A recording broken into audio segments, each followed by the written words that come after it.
Next question है, एक आदमी को धारा के अनुकूल 16 किलोमीटर की दूरी तय करने में 15 मिनट लगते हैं, जो धारा के विपरीत समान दूरी तय करने में लगे समय से 25% कम है।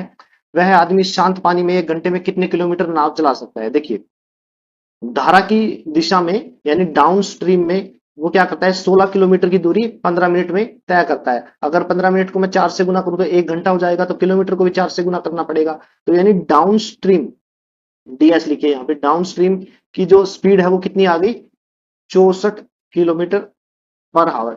ठीक है ना, यानी नाव की जो स्पीड है जल की धारा में कितनी होगी, 24 किलोमीटर पर आवर। ठीक है ना। उसके बाद क्या बोला है, धारा के विपरीत समान दूरी तय करने में लगे समय से 25% कम है। ठीक है, अगर मैं ये मान लीजिए वाटर स्ट्रीम है, उसके ऑपोजिट जाऊं, ठीक है ना, ऑपोजिट जाऊं तो समय मुझे 25% ज्यादा लगता है। ठीक है ना, और डाउन डाउन स्ट्रीम में 25% कम।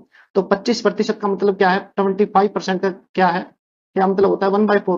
तो यहाँ पे मैं लिख सकता हूँ डाउन स्ट्रीम, ठीक है ना, और यहाँ पे अपस्ट्रीम। ठीक है, अपस्ट्रीम में अगर 4 घंटे लगते हैं तो डाउन स्ट्रीम में कितने लगेंगे, 1 यूनिट कम।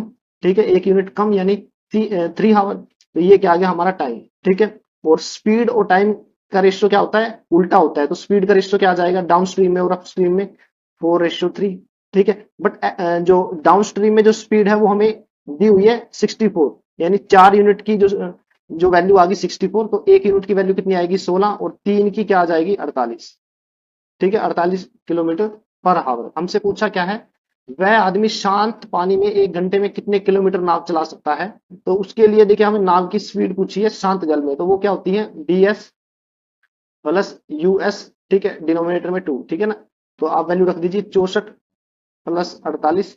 ठीक है, डिवाइड में 2। ठीक है ना, तो ये कितना आ जाएगा, 112/2 यानी 56 हमारा क्या आ गया आंसर। तो ऑप्शन जो पहला है वो सही आंसर है।